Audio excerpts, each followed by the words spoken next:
Hey friends, if you haven't already, make sure you hit that subscribe button. It's one of the most powerful ways you can help the channel grow. Every like, comment, and share that you leave in the first few hours of a video tells YouTube that our stories are worth pushing to a bigger audience. With your support, I know we can get to 25,000 subscribers by Halloween. Remember, we never have ads in the middle of our stories. And don't forget, if you want to rep The Darkest Hour, visit thedarkesthourYT.com for exclusive merch you won't find anywhere else.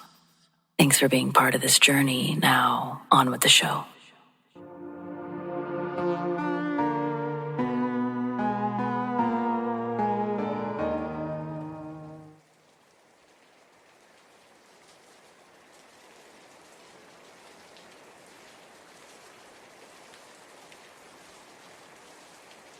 Hello, everyone, and welcome to The Darkest Hour.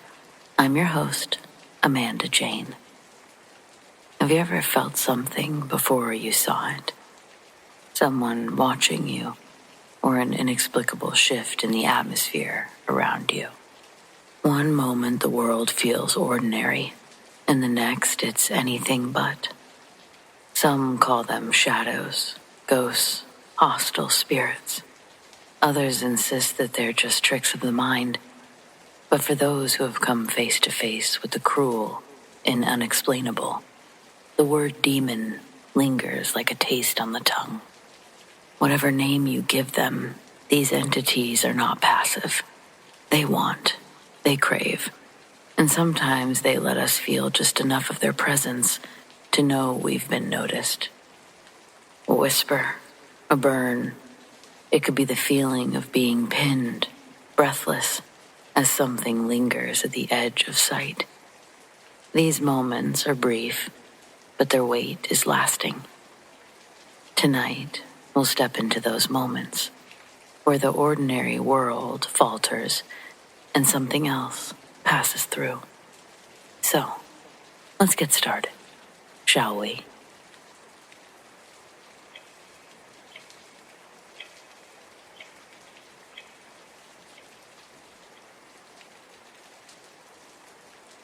I've told this story before, and any time that I do, people ask how I know the difference between bad luck and real evil. They ask like it's a joke. Like, sure, you had a rough patch with the house, but maybe it was just a string of bad contractors, or you weren't ready for a project that size. And maybe that would make sense if I hadn't already felt it once before. If I hadn't already known from a very young age the difference between ordinary fear and something alive that wants you to notice it. The first time was when I was 4, in the basement of the daycare my mom used to leave me at while she worked. It was one of those big old houses that had been turned into a child care center. Old lived-in floors, plastic bins of toys, crayon drawings taped to the walls. The basement was for naps and storage. They had rows of cots down there, and dim yellow bulbs and cages overhead. It always smelled funny, like wet concrete, even though it wasn't rainy or wet in there. I remember lying on one of those cots, blanket tucked under my chin, staring at the ceiling. The other kids were asleep. Their soft snores and restless movements filled the room like static. But I wasn't sleeping. Something in me refused to close my eyes. It felt like the air was changing, like I couldn't breathe as easy. Someone was standing at the foot of my cot. Even though I couldn't see anyone there, I knew they were. My chest grew tight and my stomach cold. I kept thinking, don't look, because I knew if I looked, I'd see something. And then I heard it. A whisper, not words exactly, but the tone of them. Like when someone hisses your name under their breath and you can't quite catch it. I pulled the blanket over my face and prayed for a teacher to come down, but they didn't. Suddenly, I felt a whisper in my ear. Again, it wasn't words, but a breath, saying, "Boo." I jumped up, thinking I was going to hit whatever was in front of me. But there was nothing there. I covered myself again and heavy breathed into the blanket until nap time was over. That was the first time I'd experienced something evil. It taught me something that I've carried my whole life. Fear is sharp, but evil is heavy. Evil wants you to notice it. The second time was last summer, when I bought a cabin outside of Mount Shasta. I'd flipped one property before, a starter house in the suburbs, and it went well enough that I felt brave, maybe too brave. The cabin was supposed to be my next big win, a fixer-upper listed at a price so low it felt like stealing. A-frame style, wood siding, sitting in the woods off a gravel road, nothing but trees and silence around it. The photos online made it look rustic. The realtor described it as a retreat waiting to happen. What I found when I pulled up in the truck and trailer was different. The paint was peeling in sheets. The deck sagged like it was tired, and windows clouded with grime. Inside, it smelled of rot and mouse droppings. But I told myself that's how all flips start. Ugly before they're beautiful. The first week was demolition and cleanup. I slept in the trailer, parked just a few yards from the cabin, with a small generator buzzing outside. Nights were quiet. Too quiet, honestly, even for the woods. I didn't hear crickets, owls, just wind moving through the pines like breathing. And that's when the bad luck started. The first contractor, an electrician, walked in, looked around, and shook his head. Said he didn't like the feel of the place, that it was too much trouble. I thought he was just being picky, until the plumber quit halfway through replacing the pipes. No explanation. Just left the tools and walked off. I found them sitting in the driveway, chain smoking. When I asked what was wrong, all he said was, "Nothing. I just can't work in there anymore." After that, I had to call in favors, hire day labor, do more myself than I should have. Tools kept breaking, my saw jammed, burned out after 3 uses. A brand new drill slipped from my grip and opened up on the concrete. Supplies went missing, whole boxes of nails, a case of paint just gone. By the 3rd month, my budget was bleeding out. The flip was supposed to take 12 weeks. We were past 20, and the cabin looked worse than when I started. Every night, I fell asleep in the trailer thinking about numbers, listening to the generator, telling myself I'd sell it for scrap if I had to. But then high strangeness became impossible to ignore. It started with footsteps, slow, deliberate, across the deck outside the cabin. I'd be in the trailer reading by lantern and hear the boards creak, one after another, heavy, human. The first time I grabbed a flashlight and my gun, I stepped out barefoot. The deck was empty. The trees were black columns around me. Other nights it was the walls, knocking, not random, but like someone tapping from inside the cabin. Once, while I was asleep in the trailer, the door handle rattled. Not the wind, not an animal, someone testing it. I started keeping a hammer beside my cot, not that it would have mattered. One night in particular, I woke up at exactly 3:33 a.m. My body knew before my eyes did. The air felt charged. Every hair on my arm stood up, and I couldn't tell if it was static or fear. I didn't hear anything at first. I just knew that I wasn't alone. When I sat up, my eyes went to the corner instinctively. The same way they had when I was 4 in that daycare basement. And there it was. It looked like a shadow, just darker than dark. But the longer I looked, the more it pressed outward, as if it were far more than a shadow. The shape of a man, too tall for the trailer, no eyes, but I knew that it was looking at me. The heaviness in my chest was identical to that nap time decades ago. Evil, patient, wanting. I couldn't move. I couldn't breathe right. The thing leaned closer, and though it had no mouth, I heard it whisper.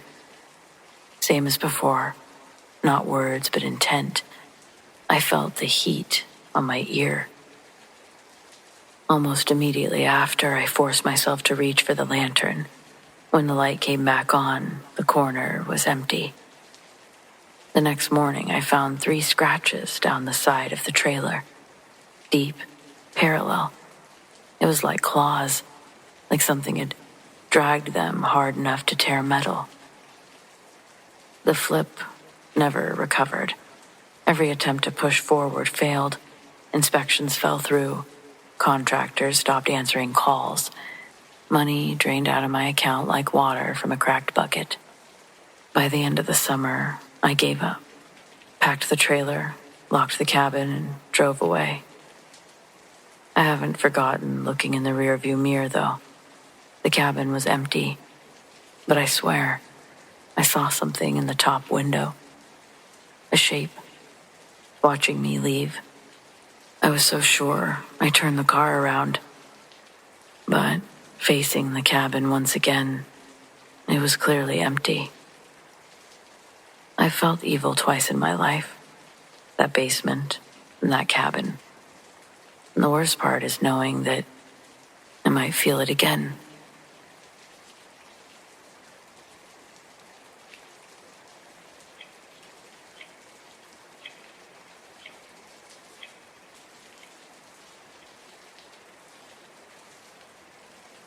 This one's short, and I still don't have an explanation for it, but it happened like 10 years ago. So, not fresh, but I can remember the weird little details like they were happening right now. I was walking home from a late shift, just a typical Tuesday, headphones in, half listening to whatever podcast I was into. It was dusk. As I turned the corner, I saw a dog sitting on the curb, right at the intersection, like it was waiting for someone. It looked normal enough from a distance, medium-sized, brown, and for whatever reason, I felt this little prickle of unease.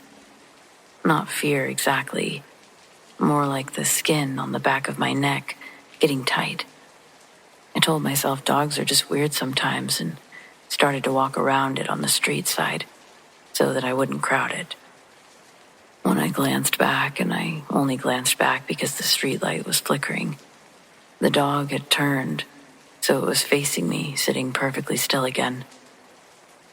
That alone would have been odd if it were a regular dog, but I got this sudden, sweaty feeling, the kind that happens when you realize you've forgotten a test and didn't study for it. My palms went clammy, and I stopped walking. I don't know why I stopped. I couldn't explain it then, and I still can't now. I watched the dog. It watched me.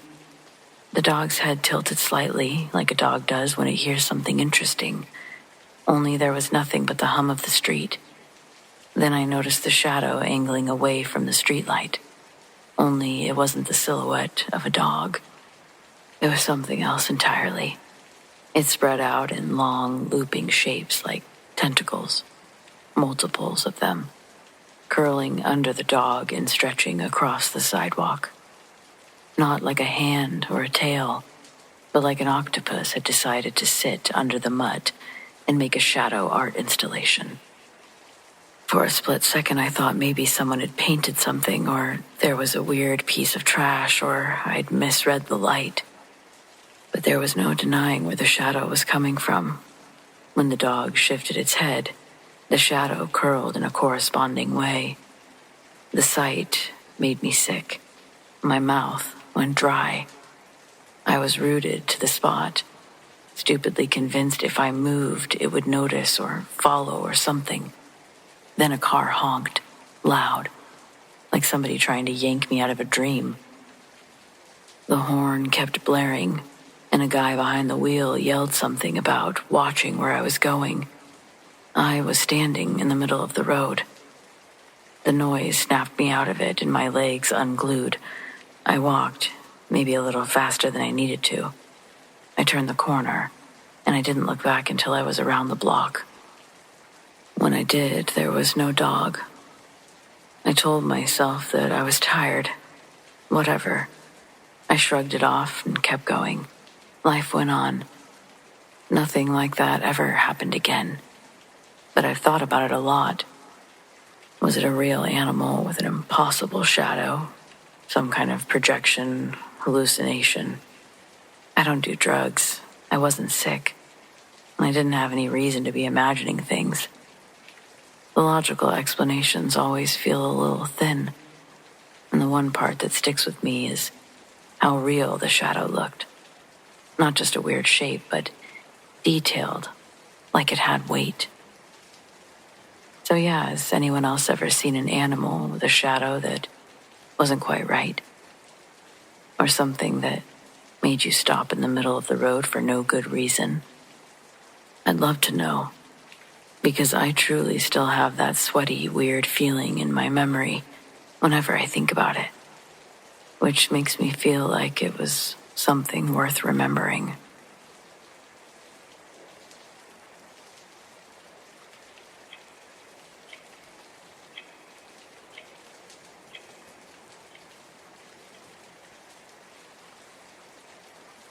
When I say I've met something that wasn't human, that probably raises a few questions. Maybe you want a checklist. Horns, claws, sulfur, glowing eyes. I feel like this is so people can file it under movie stuff and move on. And I don't have any of that for you. What I have is a Tuesday night in a small town where the grocery store closes at 9, and its parking lot feels a lot more like a stage after the audience goes home. Maybe you grew up in a town like this. It's where you're preparing your morning coffee before bed using the auto brew feature like a responsible person, only to realize you've run out of coffee filters. That becomes the entire focus of the evening because the only store in town closes in 30 minutes. Just me? Okay, well, I left my house at 8:30 because I thought that I could make it a quick run. I stood behind a woman arguing with self-checkout like it was a person who owed her money. By the time I finished bagging, the store was half dark. They were mopping already, pushing that wide yellow fan at the entrance like they were drying the whole country, sending the message loud and clear. Get out, it's closing time. This parking lot is big for how few people live and do business here. Some developer imagined a future that didn't happen, so even with only a dozen cars, it looked empty. The only noise was a far-off semi on the highway and the click of the automatic doors closing behind me. Something inside me at this time told me to pay attention. I remember it registering that it smelled like wet pavement and rotten eggs. My car was parked 2 aisles out, halfway to nowhere. I don't mind the walk because the cart return is closer to my spot than the doors are, and leaving a cart in the wild makes me feel like a villain. I headed towards it with that slow end-of-day rhythm, bag in one hand, keys in the other, with my body already inside the idea of being home. About 3 rows over, under a light that had gone to flicker weeks back, someone was standing very still. I registered him as background at first. Tall, coat, maybe a baseball cap. The shape of man waiting for a ride. He was faced away from me, not toward the store or the road, but toward the gap where the lot bleeds into a line of sick trees and a drainage ditch. It was too far to be anyone that I knew. And even though I couldn't see his face, I just knew that. I did do a quick scan that you do. No movement, nothing in his hands, no obvious weirdness. Fine. The cart return sat on a diagonal from him. I pushed my cart in and felt stupidly proud of it, turned back toward my car. That's when I realized he hadn't moved at all. Like, people just don't stand like that. No shift of weight, turn of the head, check of the phone. Not a glance to mark the passing of another person. I felt a small animal inside my chest sit up and look around. still person isn't strange. A non-moving, still person might be a little strange. You don't notice how much we fidget until you see someone refuse to. It's like when the sound goes out of your TV and you're suddenly aware of the quiet behind your own walls. The cart return had one of those loose metal chains on one side that tags your wrist bone if you cut it too close. It clinked. The little noise felt enormous in the open air, though. But I kept going. I was 20 steps from my car when something inside me made a small, exact decision. You need to unlock the door, put the bag in the passenger seat, and just leave. No fishing for chapstick, don't scroll on your phone, get your keys, and go. There are nights when you can feel the rules change, and this was one of them. I didn't hear him start walking. I knew that he was moving because the light changed. His figure slid into a brighter cone, and I could see that he wasn't wearing a cap after all. He had hair so dark that it ate the light. It was an odd cut. I couldn't quite register it. It certainly wasn't the nature of a small town where every barber is a cousin and nobody leaves with a crisp edge. The way I could see his shadow moving in my periphs was unnatural, like someone had built a mannequin and put it on strings. I opened the passenger door and I set the bag down. I didn't look up. I didn't need to. The air told me, go. You know when someone steps close enough that the heat off their body registers before your brain says person? That wave hit, and then kept hitting like standing a little too close to a space heater. Keys in my hand, door not yet fully closed. I felt that little old animal in my chest stand again and press itself flat. I turned in the way that you turn to avoid surprise. Slow, as if going too fast will make you trip over the moment. And I saw that he was closer than he should be. A parking space away. No car between us. No shopping bag or keys. Hands hanging, palms angled a little bit outward, like he was about to mime that he had nothing. I could list facts. His jacket didn't match the temperature. Too thin for the cold. His shoes were new in a town where shoes get dusty by day 2. His face had that printed quality that some faces get when you pass through too many screens. But what I remember the most is his eyes. They weren't glowing or red, just a color that I couldn't keep. Every time I tried to decide, brown, green, black, hazel, they slid away. I said nothing. I didn't ask if he needed help or a ride. Everything told me to look away. Something in me had learned that attention is a kind of permission, and I was fresh out. It's amazing how fast your body can run through a library of scenarios. Drunk, high, lost, weird, dangerous, not dangerous, human, human, not human, and then a category that my filing system didn't have a tab for. I wish that I could say fear grabbed me by the throat. It didn't. I just felt the weight, pressure in the sinuses, the exact same weight that I felt in rooms where the wrong thing wants to be seen. When I finally started driving off, I noticed he was no longer there. Instead, he was at the clear other end of the same parking lot, standing under a different streetlight. Way too far away to have made it in that amount of time. I quickly flipped the car around so I could go in the opposite direction.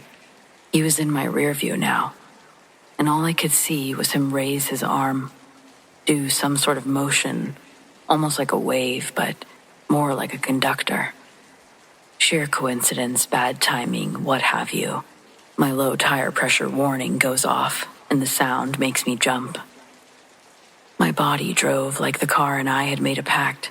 It would get me home, and we would pretend to be boring and be rewarded with getting home at all. At a stop sign, I could finally breathe enough to taste the air inside my own mouth. Rotten eggs. It almost made me gag, and it made no sense. It wasn't until I got to my street that I started to panic. I was going to have to get out of my car. Surely he hadn't followed me. but who knows? For a while there, I avoided going out at night, truly, getting all of my shopping done in the daytime, and if I forgot something, I'd just wait till the next day. And then what I felt was less fear than insult, as if I'd been claimed by something that didn't earn the right. A stranger had decided something for me. Slowly, I was able to let it go. I told a friend in the safest way possible that night, weird guy in the lot. She said, pepper spray. I said, okay. I didn't tell her about the gap between the steps, the way that he moved, or the eyes that couldn't decide what color to be. I didn't tell her about how he ended up on the other side of the lot. There are details that make you sound dramatic when all you're trying to be is careful with the truth. So, do I think it was a demon? I think it wasn't human, and that's as far as I'll go with labels. It wore the shape convincingly enough to pass a glance, but it failed all the tests a body takes without knowing. If you want imagery, you can keep the horns. I'll keep the wrong stillness, and the eyes that doubled for a second. This last part, I don't love to admit. Sometimes I park, cut the engine, and sit for a second, like someone trying to remember a song or waiting for someone. I look at the empty spaces in the lot, under the lights, and I can almost feel the ghost of it. Just the knowledge that somewhere in this town, the parking lot exists both as a patch of asphalt and as a place where the air once got really heavy, smelled like rotten eggs, and a man-shaped thing wrote something in the sky while teleporting across the lot. I don't know if it was evil, but I know it didn't feel good. So maybe evil doesn't need a costume. It can just wear a clean jacket and good shoes and stand really still under a broken light.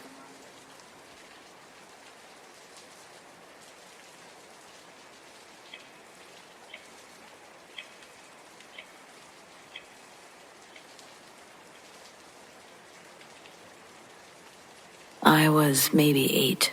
My mom was working a double and dropped me off at the neighborhood babysitter.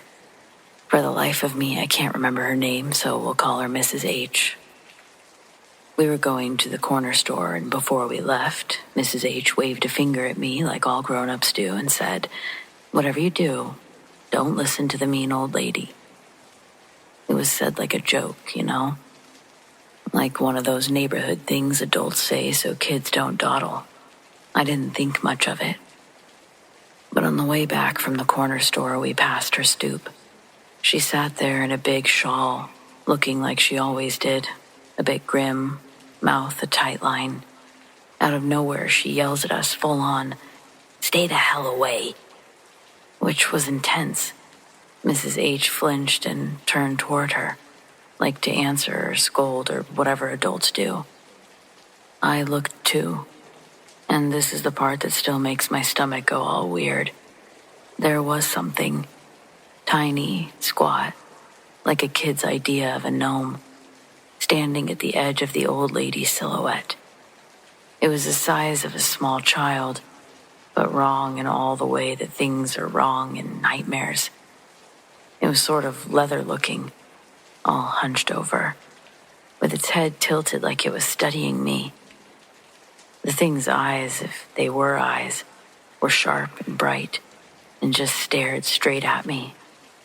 Then it slipped, like it didn't want to be seen, behind the woman's skirt and disappeared. Fast. Too fast for a cat or a person. I'm not kidding when I say I know I'd seen it. It wasn't a blur or a trick of the light in my head. It was a clean picture that stuck there like a splinter. Mrs. H didn't see it. She turned back to me and said, "Ignore her. Some people are just difficult." She sounded calm, like she was covering the weird with normal. She offered me a popsicle when we got home, like that was supposed to fix everything. That night I couldn't sleep. I tried the usual kid tricks, lamp on, TV for noise, counting backwards. reading until my eyes hurt. Anything so that I wouldn't drift off and have to see that thing in my dreams or have it find me. I sat under the covers with my hands wrapped around the blanket, and I felt like something was watching the room from the corner where the curtains met the radiator. There was no noise or like footsteps, nothing obvious, just that feeling like being pinned by a glare. Weeks later, people would say kids imagine stuff, or you were young, it was shadows. And yeah, maybe.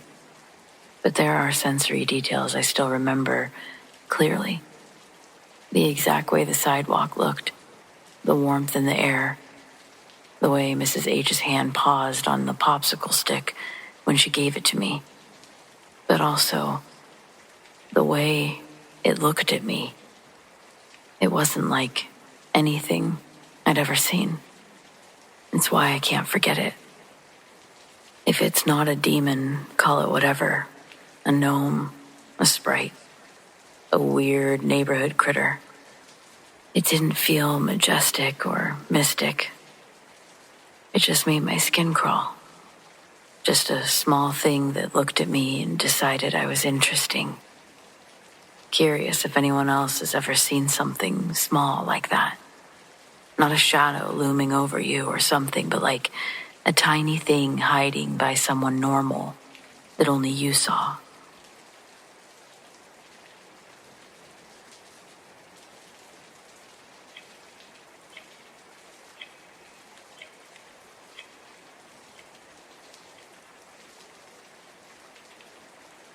When I was a courier, I learned something from a tired old Navy SEAL who trained new guys on posture and panorama. Eyes see eyes, never stare at the objective. He said if you lock onto something, you become a point for it to find. It sounded like macho superstition then, an excuse to keep your head on a swivel. Yeah, it seemed paranoid, until one night. Though it doesn't explain what happened, it might explain why. I remember the bar that I was at because it had no TV, and the beer was cheap. What should have been a relatively ordinary and forgettable night is ingrained in my memory forever. With no TV, I found myself watching the rain. It pinned the windows with streaks that made the streetlights bleed into gold. And then my attention was drawn to a man. He was standing near the door, like he'd been there the whole night. A silhouette with shoulders small enough to be ordinary, but a presence too clean to be in this spot. I watched. He didn't move when people left. They walked around. He didn't move when the bartender wiped glasses. He smiled at me once, and I looked away. The SEAL's voice entered my mind. Don't stare at the objective. Eyes see eyes. So I let my eyes rest on everything else. The way the neon bounced off the spilled drinks. The way a moth smacked the light over the jukebox. The bartender's knuckles. I kept my gaze soft and unfixed for quite some time, even though I was sure it was too late. It felt less like paranoia and more like prayer. Later, as the crowd thinned, the man in the rust coat slid into the booth across from me. He was more than a silhouette now. He was close enough that I could smell him, like old paper and pennies. He didn't speak for a long time, and when he finally did, his voice was gentle, exact, like someone reading a line from a book that you're sure you'd never read. You keep your eyes on everything, he said. A good habit. Hard to fool a man who sees the edges. I grinned out of a habit because laughing keeps fear honest. You got me. He laughed with me, small and approving. Then he put his hand, palm down, not on the table, but half an inch above it, and traced a slow line through the booth's scarred vinyl, as if he were cutting a pattern only he could see. The bartender turned his back, and no one else in the room watched. I felt it before I saw it. A pressure like the weight of a warm coin against my chest. The skin over the sternum prickled, as if something invisible had dragged across it. And then there was a cold sharpness like glass. I felt my cheeks go slack, and I tasted metal. I did not feel a touch at all. There was nothing on his hand, even if he did touch me. But when I glanced down, because of course I did, my jacket was torn, a thin white line shining wet against the fabric. A shallow crescent of blood marked my skin, as if traced by a single nail. No one in the bar had moved. The air, for me, was suddenly burnt and sour, like a struck match melded in with the smell of pennies. How? I started to ask him. He smiled the same smile that he had in the beginning. He tapped the table again, a staccato beat, as if keeping time. He didn't say anything. He just exaggeratedly shrugged his shoulders and kept smiling. Then he said, "Thanks for making this interesting." He moved his hand back in the same slow arc. Above the leather, his fingers left a shadow that didn't match the light. It pinched and bent like wet cloth. The shadow's edge flickered like a heartbeat, and when the shadow passed over my jacket, the torn line and the blood were gone, as if some invisible seamstress had tucked the wound closed with a quick stitch. The mark stayed, though, a pale, jagged crescent, like a hooked rune. It hurt in a place deeper than skin, despite the wound itself being gone. "How did you—" I started again, but he had already stood. He slid out of the booth, left money on the table, and opened the door into the rain. The bell over the door sang, and when it did, I found myself snapping out of whatever trance I'd been sitting in. The bartender was now paying attention to me, but I wasn't interested in drinking anymore. I wasn't interested in leaving either. Eventually, I walked to my car, holding my jacket closed over the freaky mark on my chest. For weeks, it itched. And during that time, contractors I hired for an important job said they couldn't do the work. They left within days without reason, really. Things broke, stuff went wrong, plans folded. It felt like literally nothing could go right, and I was on the path of losing a lot of what made my life great. And then one day, a day that shouldn't have been different than any other, I woke up and I felt different. I had more energy. That's what I noticed instantly. The next thing I noticed was the mark was gone. I decided right there, look, that stain is off your body. It's out of your life. Plain and simple.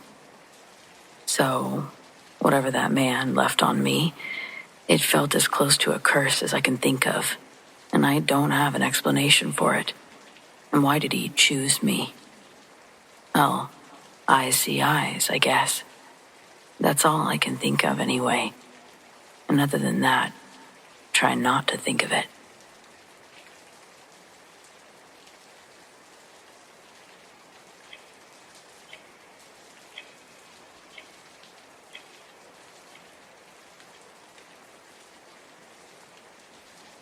I was about 9 when this happened, and though the memory hasn't dulled in the way that most childhood things do, I don't remember everything.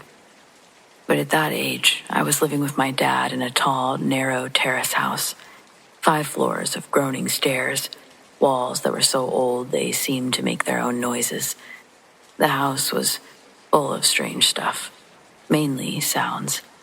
Footsteps on empty floors, voices that carried from nowhere. But those were curiosities. What happened that night was something else entirely. It was late, just my dad and me at home. My sister was staying with our mom.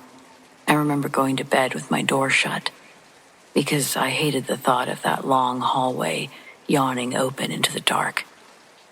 But when I woke up in the middle of the night, the first thing I noticed was the door was wide open. I shifted under the covers uneasy, and that's when I saw something. It was standing at the foot of my bed. A shadow, not cast, but a solid presence. It was tall, impossibly tall, its head nearly brushing the ceiling. I couldn't see a face or details, just a figure carved out of darkness. And the moment I saw it, something heavy dropped over me. A pressure in the air, in my chest, in my bones. A pure sense of dread. It was sharp and suffocating, as if the air itself had curdled.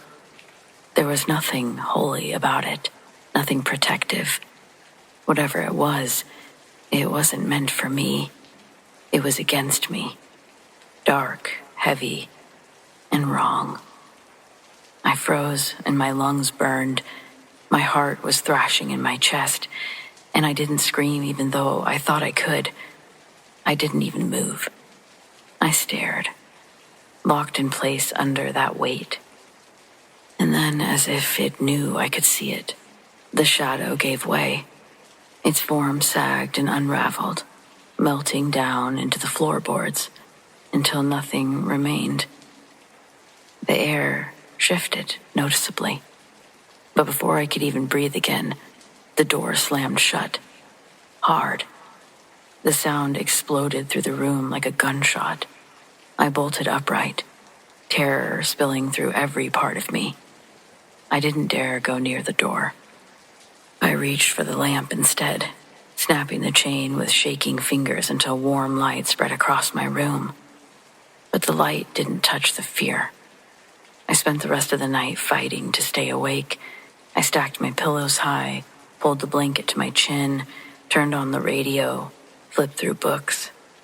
Anything to keep my mind occupied. Anything to stop me from glancing at the door again. Every creak of the house, every groan, every echo, those kept me awake too. My light stayed on until it was finally morning. When my dad saw me at breakfast, he asked if I'd been up all night. I told him I just couldn't sleep. At 9 years old, I didn't have the words to explain the truth. Obviously, I do now and I have since, and I know this much. Doors don't slam themselves, and shadows don't carry that kind of weight or belong at the end of your bed, unless they mean harm.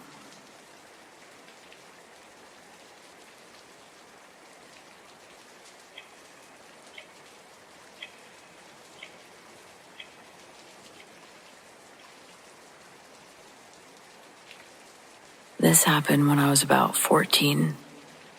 It was me, my best friend Hannah, and 2 other girls from school, Rachel and Kim. We were having a typical Friday night sleepover at Hannah's house. Her parents were upstairs but mostly left us alone, so naturally we thought we were invincible.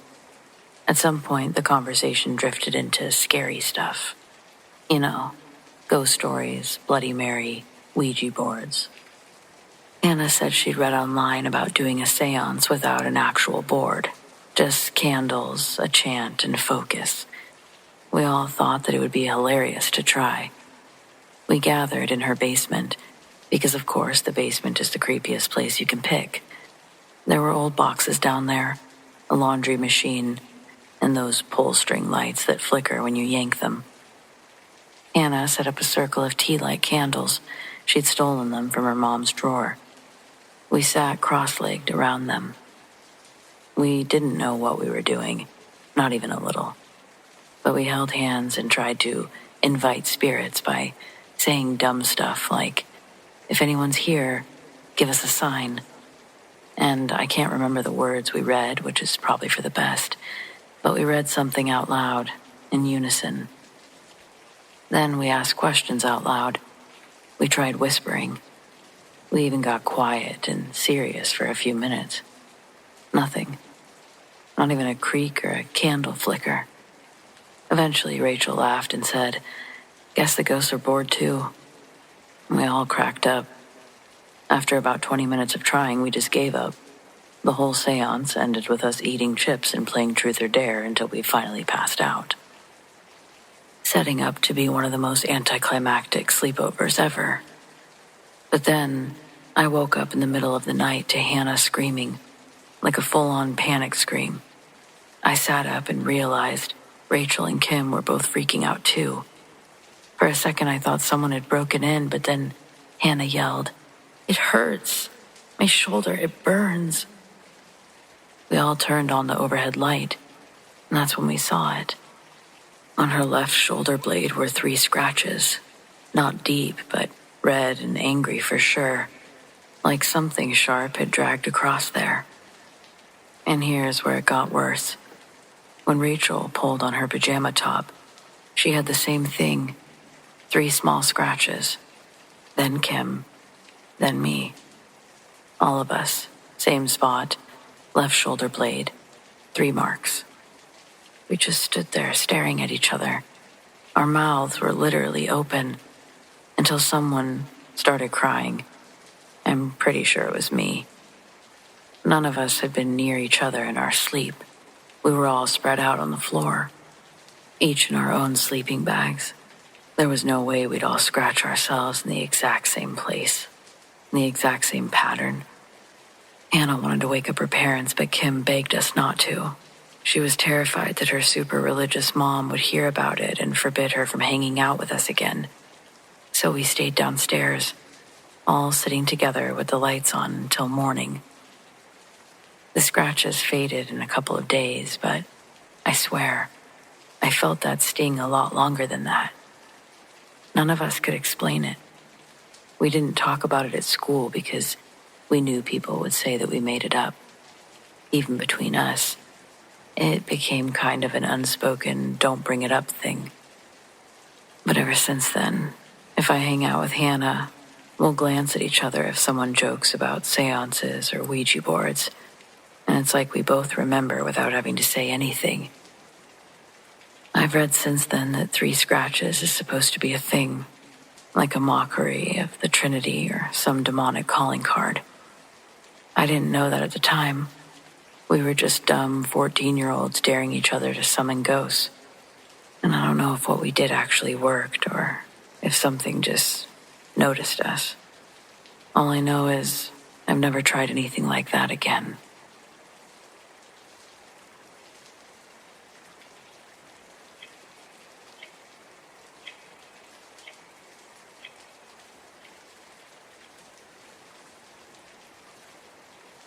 Many moons ago in Chicago, I was in my early 20s. I'd moved to the back of the yards from Bridgeport with my brother Otis after we were both fired on the same day at the manufacturing plant we worked at. That's another story entirely. It's got nothing to do with demons, so I'm not getting into that bullshit now. Let's just say my brother defended me from a higher-up getting too touchy with a woman on the floor. Before I even started my first shift, Otis warned me, don't get caught alone with some of these managers. But he caught one of the leads assaulting another girl in the south stairwell at work. The same guy who'd been messing with me. Now that I think about it, this guy was kind of like a demon, so let's just finish that and then I'll get to the main story. My brother had to tell a story in front of the judge. He said that when he caught the man, the guy turned and glared at him like a demented lunatic. Some might have called it demonic. The manager, with the devilish glare and his pants around his knees, leapt sideways and then horizontally down the flight of stairs, twice. It was the craziest thing my brother had ever witnessed. The judge didn't believe his story, pointing to evidence that the man's injuries didn't align with what Otis described. But the woman that he assaulted sided with my brother in court. The case was dismissed, and despite the man's injuries, Otis didn't serve any time. But that being said, we also didn't have jobs after the gavel.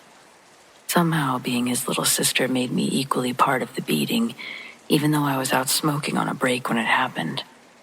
Whatever, after that, neither of us had much saved up. But we could rent or even buy a little place outright at a fraction of the cost in the back of the yards.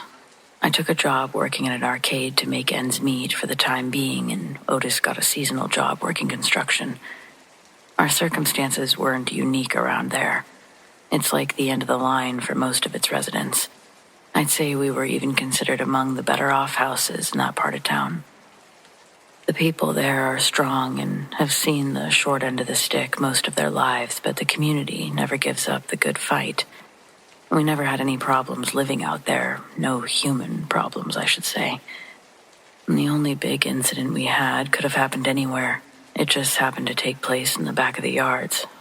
Otis was out gambling, playing cards with some folks one night, when a man they'd never seen before strolled in and asked them for a hand.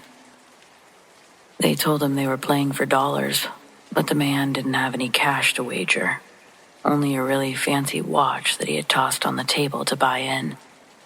They thought the watch must have been fake because of how sparkly it was, but after a close examination by a few reputable fellas, it was confirmed to be real, worth the equivalent of everyone putting all of their chips in for a single round.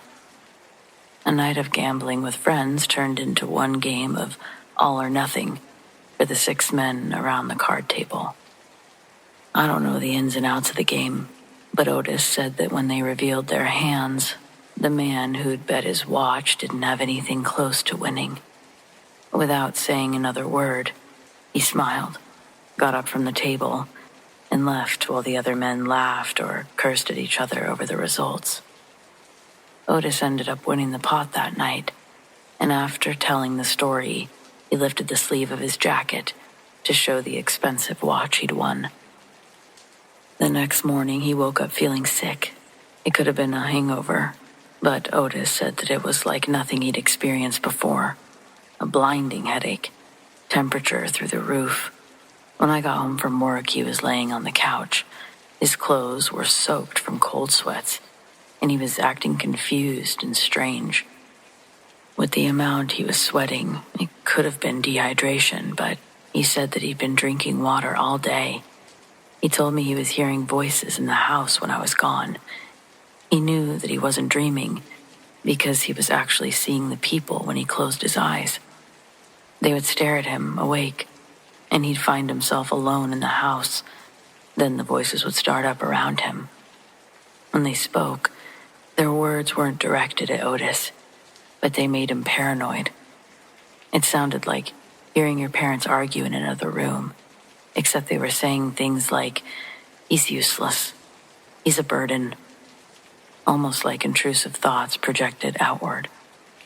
I blamed it on the fever because I didn't know what else it could be. And it especially was unsettling when he said the voices were talking about me, mentioning I'd been plotting his downfall since we moved there. I had to reassure him more than once that I wasn't poisoning him or scheming behind his back. Over the next few days, as Otis recovered from whatever illness this was, his personality began to change. He was noticeably more irritable, short with his answers, always looked distracted. And when you're talking to someone, you can see in their eyes that they aren't paying attention. He did that a lot. He'd have small stints of what I call clarity, where he'd act normal for a moment before shifting into a brooding jerk again. He refused to get help, downplayed his little blackouts until his behavior reached a level that he couldn't deny. One night, I got home from work late and I didn't see Otis in the house. I didn't think much of it until I was making my bed. There's a long mirror across from where I sleep and a window behind me. The curtains were open, and I swear I saw Otis standing outside looking in at me, staring at the back of my head. Then we made eye contact through the mirror's reflection, and he ducked down out of view. The motion-censored lights that we had outside the laundry room door clicked on. There are 2 pretty large bulbs that light up the backyard to an almost irritating brightness when you're trying to sleep. I dropped what I was doing and opened the laundry room door. Otis had his back to me, crouched on the ground in the middle of the yard. He ignored my calls, so I started walking towards him while still trying to get his attention. I ended up having to walk around to the front of him to get him to look at me. With the one light source behind him, Even up close, it was hard to read what he was doing. Then he lifted his head, and I'll never forget what I saw. Sure, it wore the flesh of my brother, but I knew Otis wasn't in there. There were no whites in his eyes, pure black lid to lid. The rings around his sockets were almost as dark as the eyes that they framed, and his cheekbones jutted out in an uncanny way. His once plump, boyish face was emaciated. The skin on his bones and around his eyes looked scratched and bloodied. There was a mess below his nose that I was horrified to recognize as a half-eaten gull. Otis was holding on to the bird with his teeth.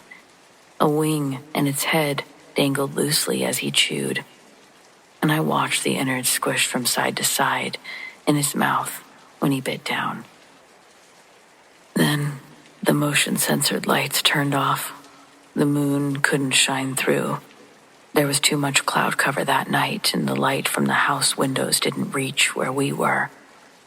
I was literally scared stiff, terrified to the point where my brain stopped sending signals to my muscles, telling me what to do next. It just said, "Oh no." The fabric of Otis's clothes brushed the grass as he rose from the crouch. The distant light from the windows became blocked by his frame. I was frozen. Under the cover of night, I could only judge his distance by the smell of death that hit me when he exhaled. The stench grew stronger until I felt his breath ruffle the hairs on my forehead. Otis is a lot taller than me, roughly a foot taller, but it was the first time in our lives that I'd ever felt intimidated by him. For the first time, I thought that if Otis wanted to kill me, I wouldn't stand a chance. Our whole lives, I'd always seen my older brother as a knight in shining armor, protecting the princess. Suddenly, the only feeling I had toward Otis was fear. He was not my brother, and I couldn't predict what he would do next. I could hear his little movements in the dark. He was making painful grunts. I think if Otis was still in there at all, he was desperately fighting to regain control and not let whatever it was do what it planned to do to me. The whole time I stood there, I wasn't touched. Then I heard the sound of his feet trail off in a sprint, leaving me in silence, aside from the distant rumble of the yard. I don't know how long I stood alone in the yard in the dark. Eventually, my brain powered up enough for me to get inside the house. Otis didn't come back that night. The next day at work, the phone rang, and instead of my parents calling to make birthday reservations, it was a police officer telling me that they detained my brother, and I could pick him up at my earliest convenience. They had reports of a man electrocuting himself while climbing a telephone pole. He'd been treated for multiple burns and a broken ankle from the fall. Then he was held until I could get there. Otis couldn't remember anything from the prior night and was devastated when he saw the cast on his leg. But he was acting like himself again. We collected his belongings from a white plastic bin. He stayed in the jail-issued clothes because his shirt and pants were covered in blood and feathers. The rest of his stuff was in a Ziploc bag next to the clothes, and they let us take the bin because everything stunk so bad they just wanted it gone. Otis made me retell him everything that happened the night before, and the details shocked, horrified, and mortified him all at once. With no personal recollection, he could only guess what led to his electrocution. He was lucky he didn't die. At the hospital, the doctors tested him for everything, but they couldn't find any drugs or even alcohol in his system. His memory seemed to come back halfway through his hospital visit. When we got home, we trashed the bloodied clothes. Inside the Ziploc, Otis found his wallet and necklace, but the watch that he'd won that night at the card game, the one that he never took off, was nowhere to be found. But I couldn't help but notice that in its place on his wrist was a burn, some sort of red mark. Otis believes that someone at the police department stole it. He also says that a few dollars in his wallet went missing. I don't know how true any of that is, But I do know the watch was gone. I think it was for the best. Otis was too busy having blackouts and climbing telephone poles to realize that he only started acting that way after he got the watch.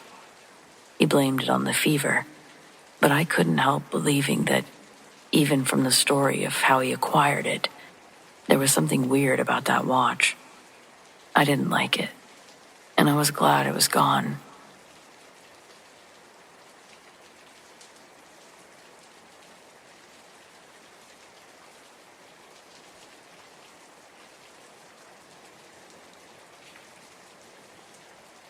Well, friends, it appears we've reached the end of tonight's episode. Thanks for joining me. Whether it's your first time or you're a regular, your support means the world over here. We've got brand new episodes every Friday night, and keep those eyes open for those deep sleep videos. And of course, subscribe, tap the bell, and you'll never miss a thing.